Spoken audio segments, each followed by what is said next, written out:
Bharatiya Janata party की कितनी बुरी हालत है कि ये झूठ का पुलिंदा अभी भी फेक प्रोपेगेंडा करने में लगे हुए हैं।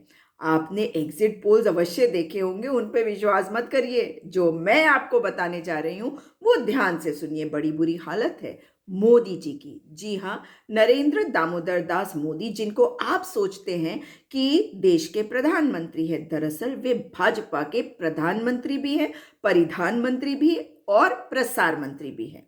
अब वाराणसी के गली कूचों में घूम रहे हैं क्योंकि जानते हैं कि अपनी ही लोकसभा की विधानसभाओं में वे सीटें नहीं बचा पा रहे। उनके पास पूरा सिस्टम है, आईटी वगैरह वगैरह, और ईसी निष्पक्षता दिखा रहा है।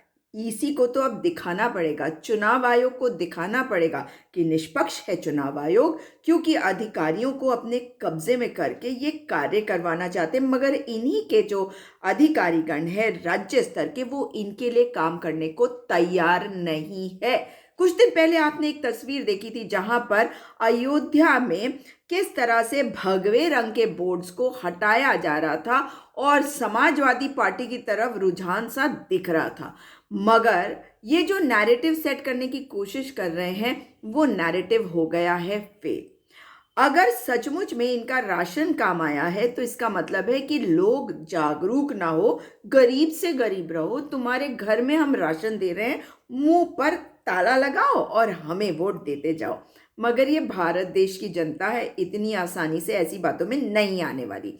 अब योगेंद्र यादव जो स्वराज पार्टी के फाउंडर हैं, उन्होंने एक ट्वीट किया 6 मार्च को, और उस ट्वीट में उन्होंने लिखा, देखिए ये गुजरात पुलिस है जो यूपी में चुनाव संपन्न करने आई है। ये वीडियो आज 6 मार्च का है, नारायणपुर जिला मिर्जापुर से वाराणसी मार्ग पर। अब चुनाव आयोग का क्या कहना है? पीछे रखो इसके।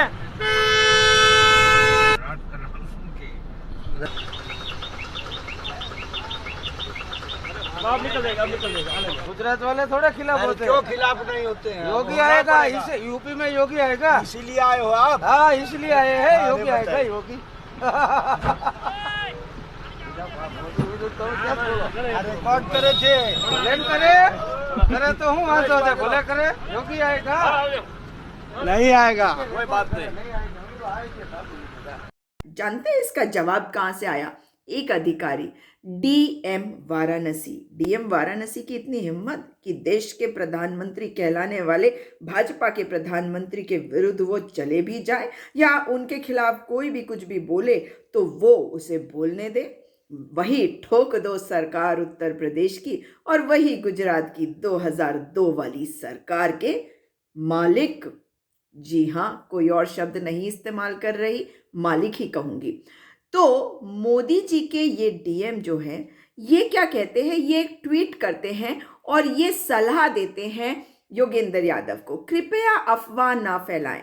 गुजरात पुलिस की कोई भी कंपनी वाराणसी जनपद में निर्वाचन ड्यूटी या किसी अन्य ड्यूटी के लिए नहीं आई है, और फिर उसमें टैग कर देते हैं इलेक्शन कमीशन को। और जरा इसको देखिए, फैक्ट चेकर्स तक बताते हैं कि ये खबर भ्रामक है, झूठी है।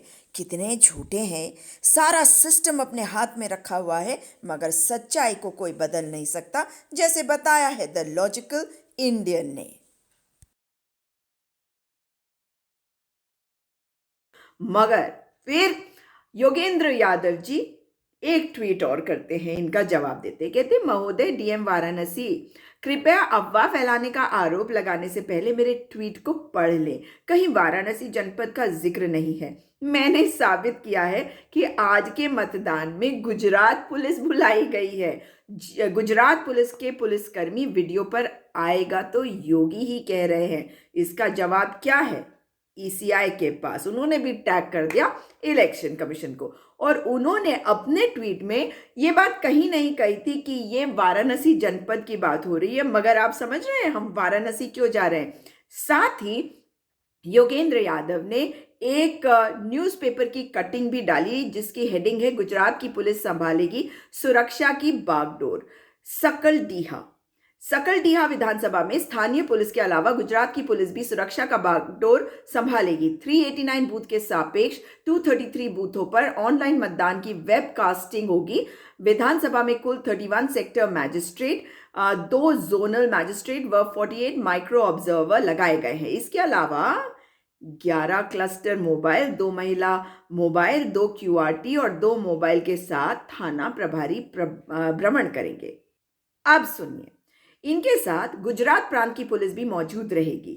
सीओ अनिरुद्ध सिंह ने बताया कि प्रत्याशी के साथ उनके संपर्क में रहने वालों पर पुलिस की पैनी नजर रहेगी। किसी प्रकार की खलल डालने व चुनाव को प्रभावित करने वालों के खिलाफ सख्त कार्रवाई की जाएगी। संवाद डीएम साहब की इस बात को, चलिए मान लिया डीएम साहब की बात ही सही हो सकती थी। अब यहाँ पे आ गए सूर्य प्रताप सिंह IAS रिटायर्ड। उन्होंने भी योगेंद्र यादव जी की इस ट्वीट को रीट्वीट करते हुए लिखा कि गुजरात पुलिस की उक्त स्थान पर उपस्थिति का साक्ष्य योगेंद्र यादव जी का ये ट्वीट है। और फिर आया एक ट्वीट मिर्जापुर पुलिस का।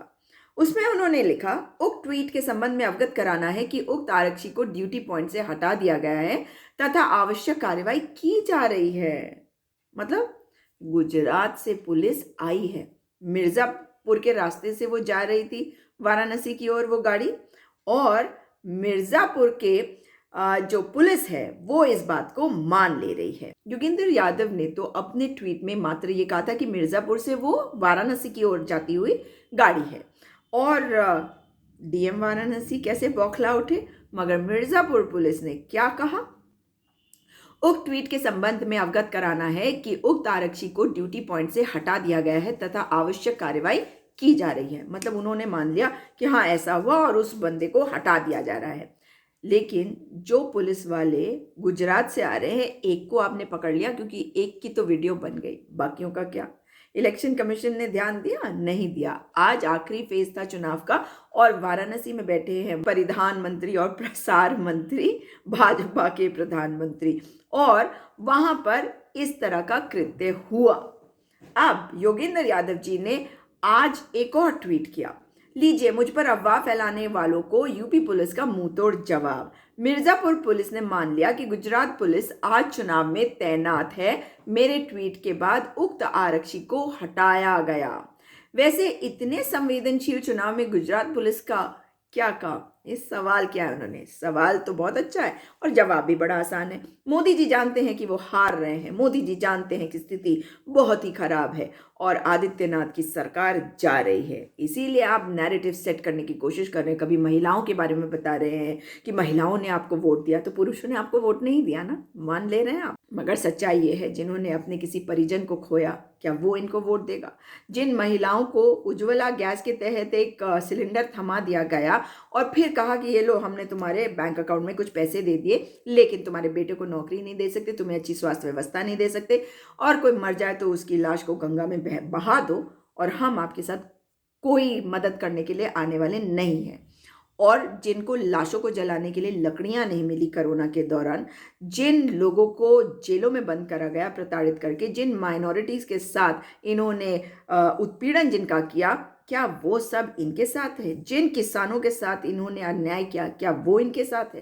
10 तारीख ज़्यादा दूर नहीं है, मगर चुनाव आयोग की निष्पक्षता पे बहुत सारे सवाल हैं। क्योंकि डीएम वाराणसी कहते हैं नहीं गुजरात पुलिस तो आई नहीं, और मिर्ज़ापुर पुलिस कहती है आई है, बिल्कुल आई है। तो वाराणसी में नहीं आई, इसकी तो जांच होनी चाहिए। डीएम वाराणसी और भाजपा के परिधान मंत्री, प्रधानमंत्री और प्रचार मंत्री, क्यों? आपने कहा कि आपने जातियों में नहीं बांटा देश को, आपने तो खंड खंड कर दिया देश को, मगर आपका ये नैरेटिव नहीं चलने वाला। जब इस देश ने अंग्रेज़ों को बाहर निकाल दिया तो आप किस खेत की मूली हैं? जाएंगे, क्योंकि जनता ही जनार्दन है। कितने भी सिस्टम को कंट्रोल कर लो, कितने भी सिस्टम को मैनिपुलेट कर लो, अच्छा तो ये है कि बिना मैनिपुलेशन करे ही जनता को अपना जनादेश दे लेने दो। लेकिन अगर जनादेश के साथ खिलवाड़ करने की कोशिश करोगे तो जनता छोड़ेगी नहीं आपकी बात। और ये तो प्रधानमंत्री को भी पता होना चाहिए। प्रधानमंत्री तो देश के सेवक होते हैं और जनता जनार्दन होती है।